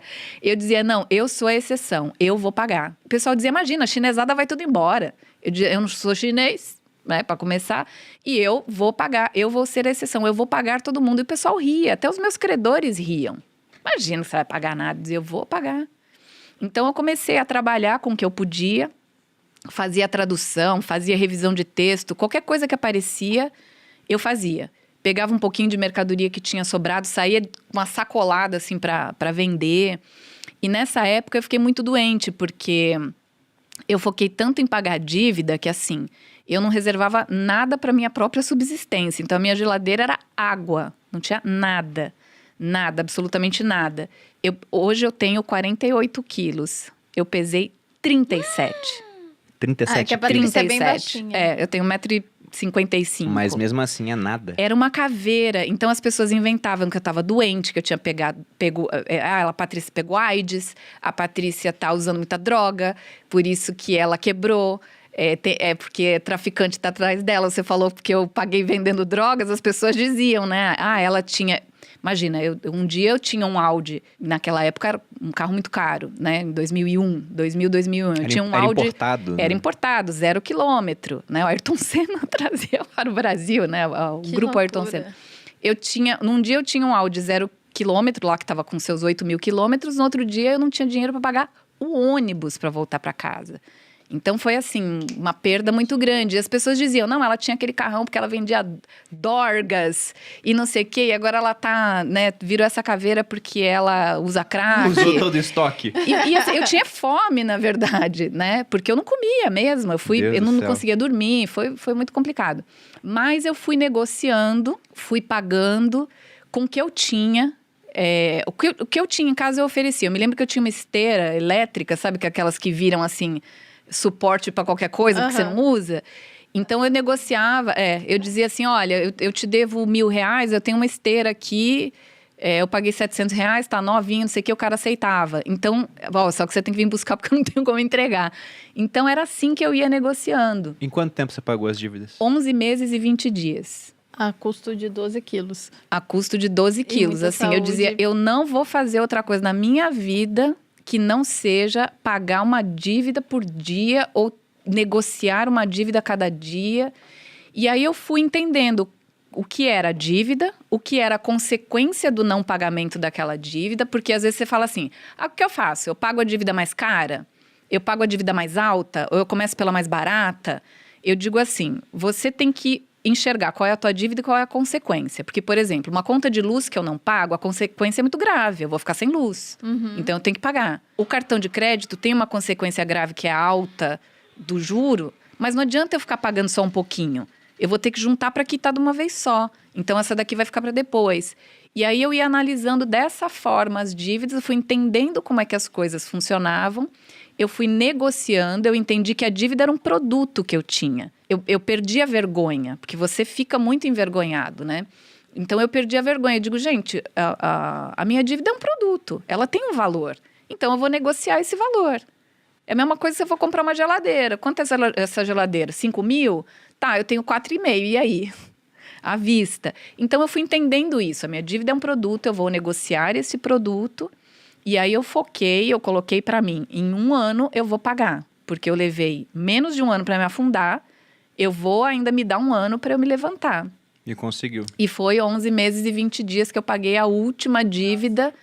Eu queria comprar aquele rojão de 13 tiros, sabe? Mas não tinha dinheiro. Mas foi muito legal, assim. Foi uma experiência muito boa, né? Depois que acabou, né? Depois que acaba, você vê quanto você aprendeu, né? Brunet, no seu caso, que era um valor bem mais alto, cara, como é que você fez? Bom, a situação foi muito parecida. Todo mundo começou a inventar história. As histórias horrendas, né? O pessoal vai inventando história. Uso de drogas também? Não, tudo que você imaginar. Eu me cerquei de 2, 3 pessoas que me ajudaram muito. É muito importante quando você está endividado, você ter suporte emocional. A parte emocional fica em frangalhos, né? Pelo que a gente viu aqui nos 2 casos. Porque o telefone toca, você sabe que é cobrança, você já começa a tremer, você já começa, meu Deus. Mas só que você tem que atender. Um dos maiores conselhos que eu dou é o seguinte, na dívida é que você tem que ser homem mesmo. Então, ligou, atende. Eu atendia com medo, tremendo, mas atendi e falei assim, olha, eu tô te devendo. O cara me xingando, eu vou te matar, eu sei que você vai me matar, mas não tem como te pagar. Eu falava a mesma coisa, eu sei, mas pera um pouquinho. Eu não tenho como te pagar. Mas se você quiser, eu vou aí, assino uma promissória, a gente negocia em 12 vezes. Eu atendia todo mundo, não mudei de telefone, não mudei de endereço. Né? Eu já estava nessa casa de aluguel. E todo mundo sabia onde eu morava, todo mundo me cobrava e eu atendia todo mundo. Agora, eu fiquei um tempo em estado de choque em casa. Nesse tempo, eu aumentei muito a minha fé. E eu tive um insight em uma das minhas orações. Você já era religioso antes e ficou mais ainda no processo? Foi assim? Eu nasci dentro de igreja. Só que meu relacionamento era muito tipo assim... meu pai me levou para isso. Nessa época aí da quebra, eu conheci a Bíblia de verdade. Eu fiz todos aqueles testes, eu passei pelo período da negação, não, isso é tudo mentira, Deus não existe, a Bíblia não é... Se fosse, eu não estaria passando por isso. Passei por todas as experiências. Você não faz nada que está escrito, mas depois a culpa é tua, né? E passei por essas experiências até que eu tive minhas próprias experiências e aí a minha fé aumentou muito. Nesse período que eu estava em várias orações assim, eu tive um insight, porque tem uma passagem bíblica que Moisés fala assim, não tem mais jeito. E aí Deus fala para Moisés, o que você tem na mão? Eu tenho um cajado, então usa o cajado. E aí eu falei isso para a Janine, minha esposa, falei, o que a gente tem na mão? Ela falou, Tiago, a única coisa que você tem é o diploma do mestrado. Eu tinha feito, na época que eu estava no auge lá da empresa, um mestrado nos Estados Unidos em business e coaching. Mas mestrado na universidade, 1 ano e meio nos Estados Unidos e tal. Eu tinha esse diploma. Falei, quer saber? Eu vou começar a dar aula disso. Eu sempre falei bem em público, justamente por causa da igreja, que geralmente você tem muito acesso a isso, né? A tocar em público, a falar em público. Eu tinha já essa habilidade natural de falar em público. E aí eu montei um curso totalmente quebrado. Eu tinha 580 amigos no Facebook. E falei, ó, curso com o Tiago Brunet, eu te ensino o que você tem que fazer para não quebrar na vida. Como suportar emocionalmente as pressões. Tudo que eu estava passando eu botei ali. Eu lembro que eu sempre fui um cara que defendi muito a verdade, né? Então eu falei assim, eu vou botar tudo, só o que eu posso realmente oferecer pro cara. Aí eu botava lá embaixo, mestre em coaching pela Florida University e tal. Nunca tinha praticado isso na vida, mas era o diploma que eu tinha. E aí eu comecei a anunciar no Facebook e 12 ou 13 pessoas acreditaram e foram. E tipo, tinha muita gente boa, foi um diretor de Petrobras. Eu usei o nome coach na época que estava na novidade. A gente alugou uma salinha para dar esse curso ali no Cita América, ali na Barra. E a gente ia dirigindo com o carrinho todo ferrado que a gente estava. A gente já tinha desfeito de todo o patrimônio. Janine armava o café e eu ficava de terno e gravata dentro para passar credibilidade esperando os alunos. Foram 3 dias dando aula, eu nunca tinha dado aula na vida, dando aula de 8 da manhã às 8 da noite. Eu estava em estado de choque, eu chegava em casa em estado de choque. Quando acabou o curso, eu falei, Janine, e aí, sobrou algum dinheiro? Que a gente ia pagar a apostila, não sei o quê. Ela fez todas as contas, falou, Thiago, pagamos todo mundo, todos os fornecedores, e sobrou 20 mil reais. Eu falei, 20 mil reais? Bastante. Eu falei, é muito dinheiro. Descobrimos o nosso negócio. Eu amo fazer isso, eu sei fazer isso, e dar dinheiro. E o grande lance foi que é o seguinte, antigamente eu tinha que trabalhar e o dinheiro que entrava na conta não era meu. Era muito fornecedor, passagem aérea, não sei o quê. Hoje em dia não, se entrou na conta já é nosso. Aí nessa época eu procurei o Dr. Augusto Cury, que eu já tinha te conhecido na época da agência, que eu levei ele para Israel. Falei, doutor, estou pensando em escrever um livro sobre desenvolvimento pessoal, o senhor sabe minha situação, ele sabia que eu estava quebrado. E eu preciso de ajuda, e ele me ajudou. E aí eu escrevi o livro Rumo ao Lugar Desejado. Eu vendi 52 mil livros do Rumo ao Lugar Desejado a R$40 debaixo do braço. Ia de lugar em lugar, de casa em casa, de igreja em igreja, de empresa em empresa. Eu e Janine, minha esposa, não vendendo esse livro. A gente vendeu 42 mil livros. Então, foi 52 mil livros. Foi uma revolução financeira pra gente. E contando essa história, que tinha, quebrou. Exatamente. E eu falava, tô saindo disso e você ainda tá me ajudando. Comecei a dar palestras em comunidade carente. Porque você ainda tinha dívida nessa época. Tinha. Tinha. Aquela gigante. O que aconteceu foi o seguinte, eu consegui reduzir muito minhas dívidas. Por exemplo, a maior dívida que eu tinha era com uma rede de hotéis em Israel. Era tipo $400 mil. Era a maior dívida que eu tinha. Eu peguei um avião aqui. O primeiro dinheirinho que entrou, com isso eu comprei uma passagem aérea e fui para Tel Aviv. Aí sentei com um cara, que hoje é muito meu amigo, mas na época me ameaçou de morte. Legal ter uns amigos assim, legal ter né? uns amigos assim, né? Ele falava assim, o Mossad vai te acertar de longe, você não vai nem ver, vai parecer um acidente. Ele me ameaçava assim. Don't mess with the Mossad. Ele queria te matar com serviços secretos. Serviço secreto de Israel. Que bacana. O cara era bom. Aí eu procurei ele e falei o seguinte, cara, olha só. Eu tenho 2 rins, eu só uso um. Você pode continuar me Um vai ameaçando. pro você Mossad, pode o outro vai continuar pro Shin Bet. nervoso, mas eu não vou ter como te pagar. Não tem como. Não existe a possibilidade. E eu vim aqui, eu peguei em Israel, peguei um avião, vim para Israel, vou embora hoje mesmo pro Brasil, só para te dizer que eu tenho um compromisso contigo. Minha palavra tá dada. Tá aqui. Ele, mas como é que você vai pagar isso? Eu falei, não tem como pagar, não sei como pagar. E aí ele fez uma coisa que virou meu jogo. Ele falou, então você vai assinar uma confissão de dívida. Que o acordo era de boca, esse dinheiro eu devia de boca. Eu falei, tá bom. Aí ele pegou uma confissão de dívida e me fez assinar. Aí quando eu assinei, ele pegou a confissão de dívida e falou assim, cara, você veio aqui só para isso? Eu falei, cara, só para isso, eu vou voltar pro Ben Gurion agora, que era o aeroporto. Ele rasgou a confissão de dívida e falou, vamos fazer o seguinte, a dívida está perdoada, mas se um dia você se levantar, a gente vai fazer negócio junto e você vai me pagar isso. Então, só nos últimos 2 anos que eu levei grupos para Israel, depois que eu me levantei... Aquele olhar, né, que você fala, meu Deus, né? Bem israelense. Só nos últimos 2 anos que eu levei grupos para lá, eu dei mais de 1 milhão para ele de lucro, fora os 400 que eu já tinha pago. Caramba. Então, e por isso que hoje ele é meu amigo, né? Não porque ele gosta de mim, mas porque eu paguei tudo. A questão é assim, você devia 2,5 milhões. O primeiro curso que você fez, com 12 pessoas, se você fosse falar com qualquer pessoa, ia dizer assim, pra que você vai fazer isso? Não cobre nem o nada. Não adianta. Mas você foi. Fica até em termos de perspectiva, você vê que nada adiantaria. Nada adiantaria. Assim. E é isso que às vezes as pessoas pensam, né? Mas a minha dívida é tão grande, o que adianta eu pagar tal coisinha? Adianta. Ele começou, não é? Como é que você ia pagar 2,5 milhões dando aula? Quantas aulas você ia ter que dar? Quantas horas você ia ter que falar? Mas começa. Lógico, um negócio puxa o outro. Aí eu comecei, porque eu estava dando curso, comecei a ser convidado para fazer palestras. Aí nas palestras eu vendi os livros. Aí tinha dia que eu voltava para cá e falei assim, Janine, te levantou tantos mil. Ela falou, então é só escalar agora, é só a gente começar a fazer várias vezes com pessoas diferentes. E a gente começou a montar um modelo de negócio, que foi o Instituto Dash. Toda hora eu ouço a Janine e falo, Janine guerreira. Guerreira. E com 4 filhos. E o Instituto Destiny, que começou nesse dia, nesse curso, hoje ele é avaliado e foi vendido por 126 milhões de reais. Quase 5 anos depois. Foi bem recente, no final das contas, né? Foi bem recente. A gente vendeu uma parte do Instituto só, eu continuo sendo o majoritário, mas a gente vendeu uma parte do Instituto. Então, você tem que começar, porque você não sabe de onde vai vir a virada do jogo.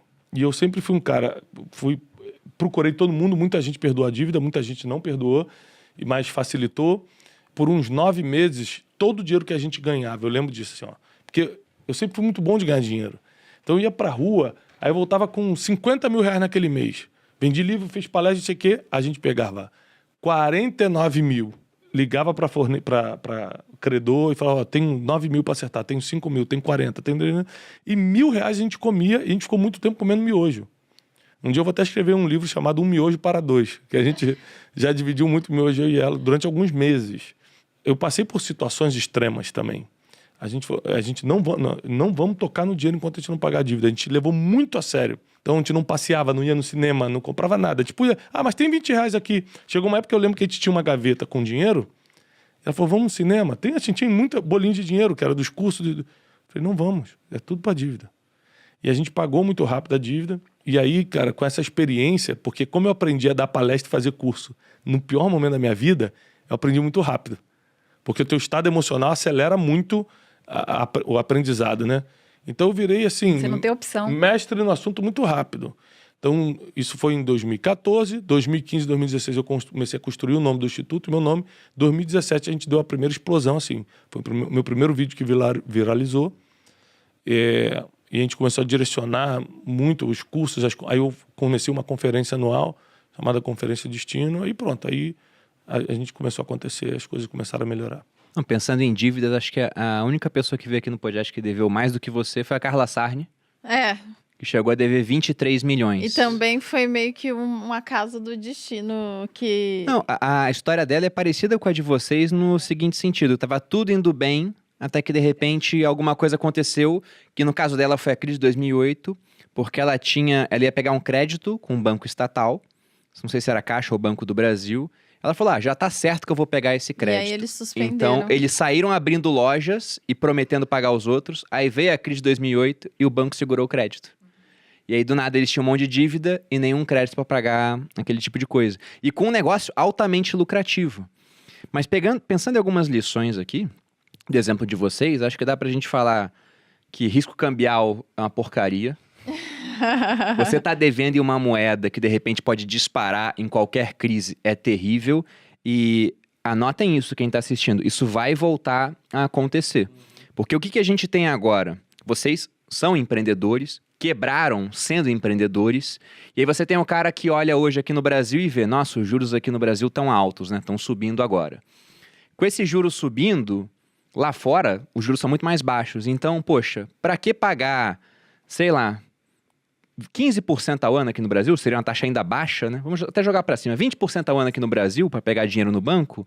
Se lá fora eu posso pegar dinheiro por, digamos, 5% ao ano. Vou pegar dinheiro lá fora. E o outro ponto é que todo mundo olha essa relação dólar-real e fala, caramba, $1 compra mais de R$5. E 9 entre 10 economistas falam, não, o dólar está muito alto. E estão criando muito dólar lá fora, daqui a pouco o dólar vai baixar. Então o empreendedor olha para isso e pensa, os juros lá são mais baixos e todo mundo fala que o dólar vai baixar em relação ao real. Então o cara se endivida lá fora e de repente esse dólar que agora está 5, ano que vem tem eleição, pode ir para 6, depois pode ir para 7, pode ir para 8. Então o risco cambial é terrível. E o outro ponto que eu vi, no caso de vocês, já pensando em sair da situação, é a importância de negociar as dívidas. Se você não fosse para Israel, falar com esse camarada... Tava devendo que te perdoou os 400 mil, essa dívida nunca ia ter acabado. E acabou que você virou amigo dele no final das contas. E deu mais retorno para ele do que teria dado se só pagasse a dívida. E teve muitas dívidas que ele me ajudou a quitar com a influência dele. Quando ele percebeu que eu estava quitando com ele percebeu que eu era um cara sério realmente, que eu estava ali lutando pela minha família. Ele começou a ligar para outros credores e falar, o Thiago tá me pagando, pode ficar tranquilo, é de confiança. Aí a pressão baixou muito. A melhor forma de você também provar que as pessoas que inventaram história de você, histórias suas, provar que você estava certo, não é se defendendo, é dando resultado. Porque contra resultado não tem argumento. Aí as pessoas começaram a ver meus resultados e falaram assim, então aquilo que me contaram é mentira, né? Porque tá de pé, porque tá bem, porque não é possível e tal. E aí nunca me defendi de uma fofoca, de uma calúnia, e todo mundo no final das contas, percebeu que eram calúnias. E não adianta, né? Não teria adiantado se você tivesse ido lá e dito, não é. Eu até lógico. tentei, mas Quem não gosta adianta. vai continuar gostando, quem não gosta não vai gostar porque você está se defendendo. Então, vai continuar do jeito que está. E eu queria saber de vocês, quais são as maiores lições que vocês tiraram desses episódios traumáticos, mas que felizmente foram superados, para que isso não volte a acontecer? Primeiro, controle suas emoções, porque quem não governa suas emoções não consegue governar mais nada, inclusive sua vida financeira. Hoje, a gente tem prosperado de uma forma exponencial e eu tenho as emoções no lugar da mesma forma que se eu não tivesse o dinheiro. Então, eu não compro nada por empolgação. Isso mudou de lá de trás? Mudou completamente. Eu não compro nada sem pedir conselho, sem calcular, sem saber por que eu estou comprando isso. Eu preciso disso ou eu quero? Porque criança compra o que quer, adulto compra o que precisa, né? Então, eu comecei Deveria, né? Ser assim. O adulto, emocionalmente falando, Sim, né? Ele consegue ter a maturidade para falar, cara, eu quero, mas não preciso. Entendeu? O maior conselho é governar suas emoções. Segundo, é você começar, quando está quebrado, a inserir-se em ambientes que vão te ensinar a decolar dali. Eu lembro que aí eu comecei a ir em lugares, eu comecei a estudar, nunca tinha estudado sobre empreendedorismo e era empresário, pô, que loucura. Aí eu comecei um monte de palestras de empreendedor, comecei um monte de coisa ligada a isso, comecei a ler muito livro, eu li muito livro nessa época que eu estava quebrado, porque eu falei, nunca mais vou passar por isso. E por último, tá determinado a nunca mais voltar para a lama. Tá determinado a mudar de vida. Tá determinado a fazer tudo que você tem que fazer, não ter medo de trabalho, sempre ser cauteloso com as amizades, mas quando perceber que a conexão é certa, investe ali, porque pode abrir uma porta boa para você de negócios. E acima de tudo, que funcionou para mim, foi a fé. Eu sempre acreditei que não era o meu fim. Assim, uma hora Deus dá uma reviravolta na minha vida, né? Eu acredito muito que Deus tem um controle do nosso futuro.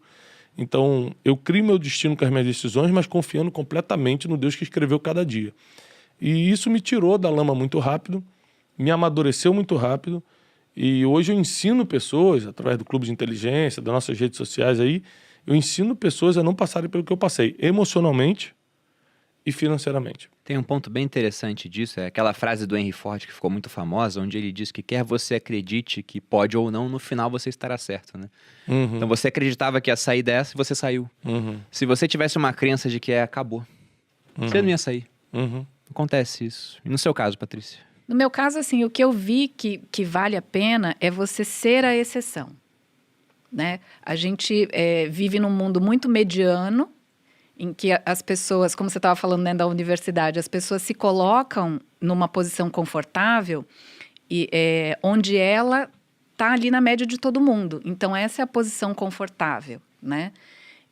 Só que essa posição não vale a pena. As pessoas falam zona de conforto. Eu digo que é o pior desconforto total que você tem.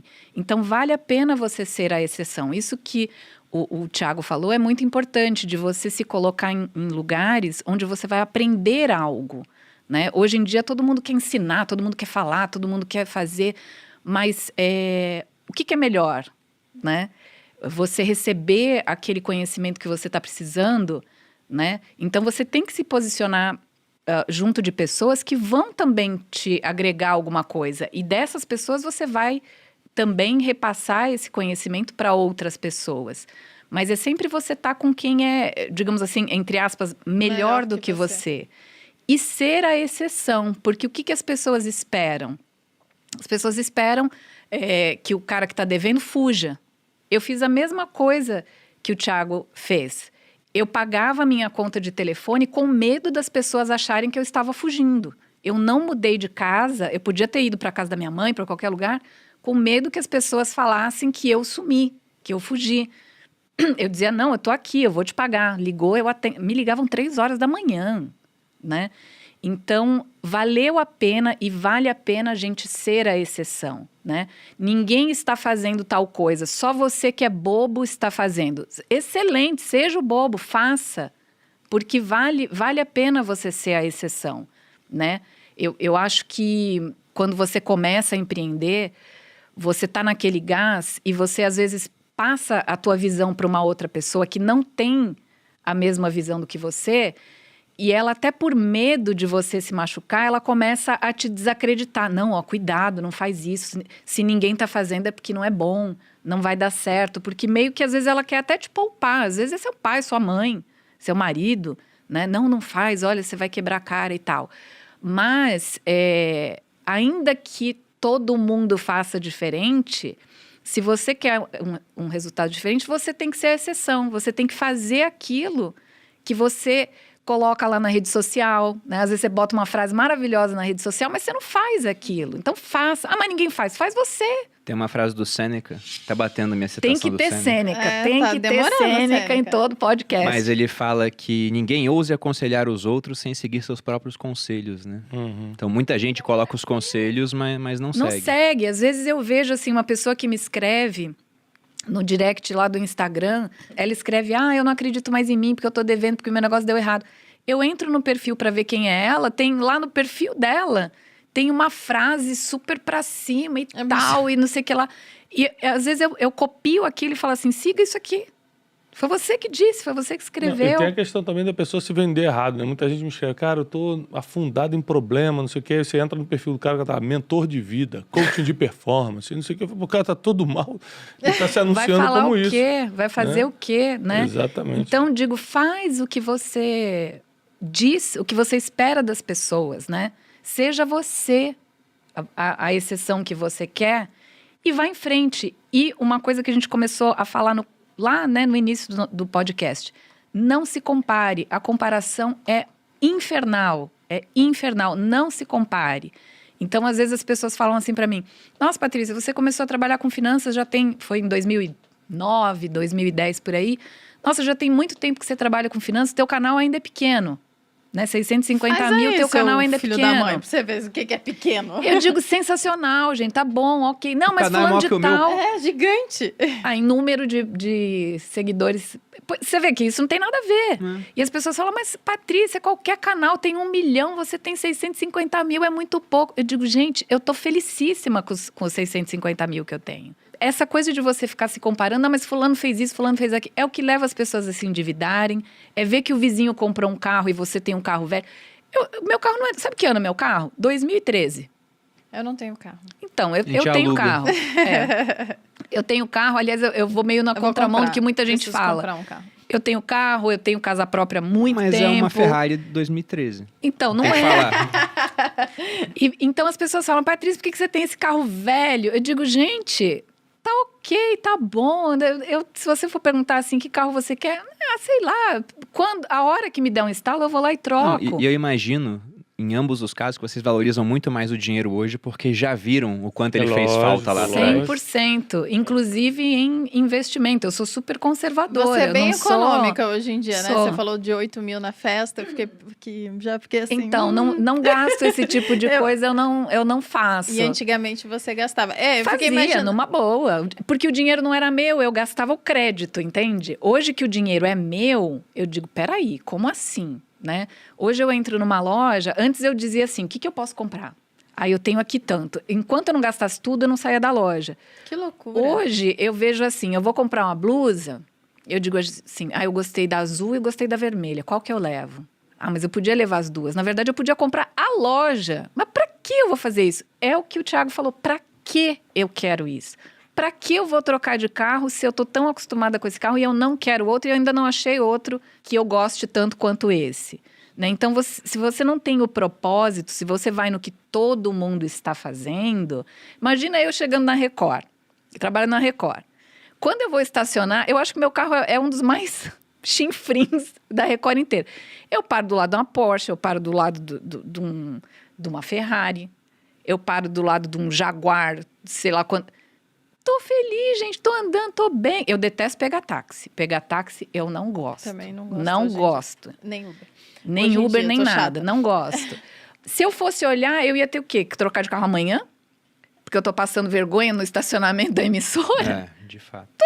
Mas eu achei, assim, vocês estavam falando sobre... Principalmente, vocês tiveram todas essas dívidas por causa de negócios, né? Hoje em dia, provavelmente tem uma galera que tá assistindo a gente... que tem uma porrada de dívida também, e não é por causa de negócio, é Não. exatamente por esses... É de consumo. consumos idiotas ou consumos que a pessoa nem entendeu. Eu acho que depois que eu fui pro mundo real, né? Porque eu vivia na bolinha que meu pai criou de Ninguém deve. ninguém deve, consumo consciente, não sei o quê.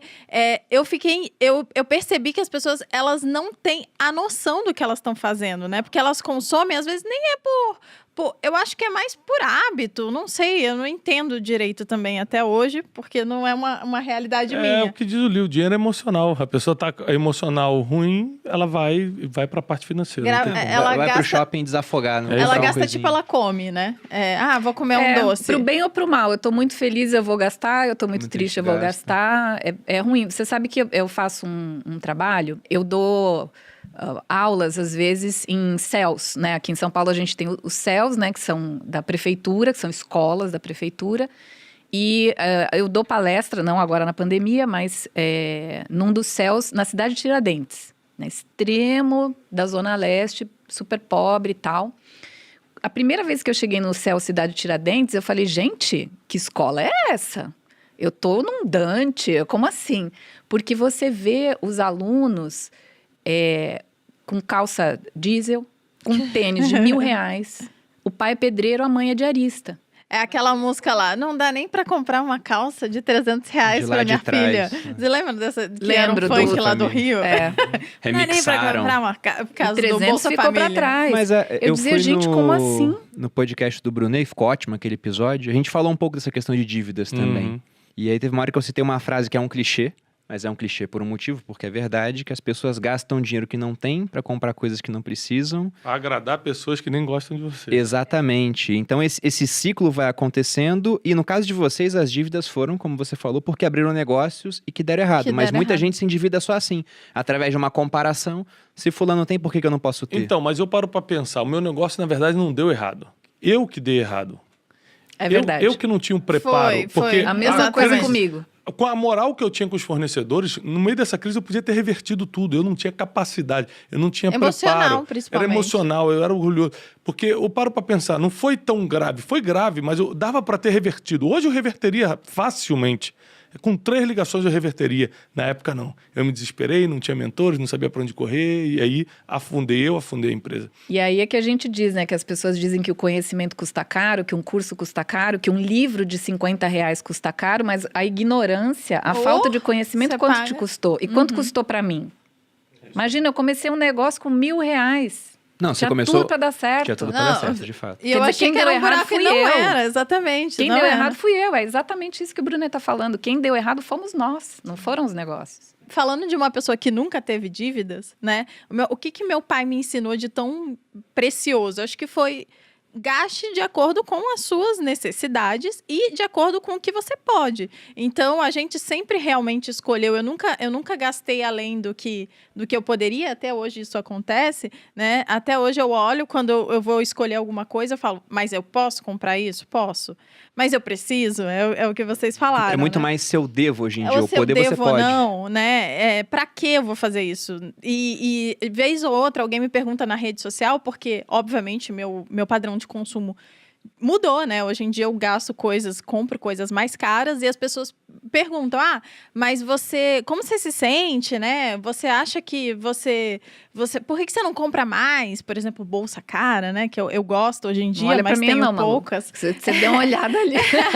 Bolsa cara. Não, mas nós somos pessoas super simples ainda. Eduardo, traz o meu caviar, cara. que eu tenho- E aí eu falo, é porque, de fato, eu não preciso de tantas, né? Eu vou comprando de acordo com o que eu acho que tem necessidade. E hoje em dia, é o que o Bruno falou, eu posso gastar muito mais, porque eu ganho muito mais, e mesmo assim, eu tô ali, né, na maciota, eu vou devagarinho. Não, eu lembro de uma passagem, eu era militar ainda, e aí saiu uma reportagem falando que o Ronaldinho Gaúcho gastou, acho que R$20 mil em uma noitada. E aí o pessoal no quartel falando, caramba, olha só, que né? absurdo! Absurdo, R$20 mil. Aí a gente entrou e começou a comparar o quanto que ele ganhava no mês, o quanto que aquilo representava. Cara, e a gente ganha falou, bilhão, né? no final, você que tá saindo aí gastando 300 numa noite é muito mais irresponsável Aham. do que o Ronaldinho. Ele pode gastar isso. Saiba o tamanho do seu bolso para que você não entre nesse tipo de apuro. E se entrar, utilize as dicas passadas aqui pela Patrícia e pelo Brunet para que você Bom possa demais, sair. foi bom demais. Pessoal, gostaria de agradecer a presença de vocês. E também queria que vocês falassem para nossa audiência onde que eles podem te encontrar para ter mais contato com os ensinamentos que vocês fazem hoje em dia. Pode me encontrar no Brunecast do Spotify. Eu ia falar, Né? tem Então, Tá aí- arrebentando lá, inclusive, né? Brunecast no Spotify, no Instagram, @Thiago Brunet. Acho que só. YouTube, Thiago Brunet. Ótimo, obrigado, Bruno. E Patrícia, no Valeu. seu caso? Gente, eu quero super agradecer pelo convite e vocês podem me encontrar, Patrícia Lages, em todo lugar, Patrícia Lages Oficial no Instagram, Patrícia Lages no YouTube, toda segunda-feira na Record, no Jornal da Record, falando lá em 2 minutinhos, dicas de finanças. E foi um prazer estar aqui com vocês, muito obrigada. Legal, A muito gente que obrigada. agradece. E você, Boludinha? E vocês podem me encontrar no @maluperini no Instagram e também aqui no podcast dos sócios toda quinta-feira. Meio-dia estreia aqui no YouTube, se você está vendo no YouTube. Não esqueça de curtir o vídeo também e se inscrever no canal. Ou 6 horas da manhã em todas as plataformas de streaming, Spotify, Deezer e Apple, sei lá qual é mais. Tem Em um todas, monte. em Em todas. É isso. No meu caso, vocês me acham no YouTube, no canal Você Mais Rico, vídeo todas as segundas e quartas, aqui no Sócios toda quinta, e no Instagram, Bruno_Perini. Pessoal, novamente, muito obrigado. Espero que a audiência tenha gostado. Um grande abraço e até a próxima. Beijos.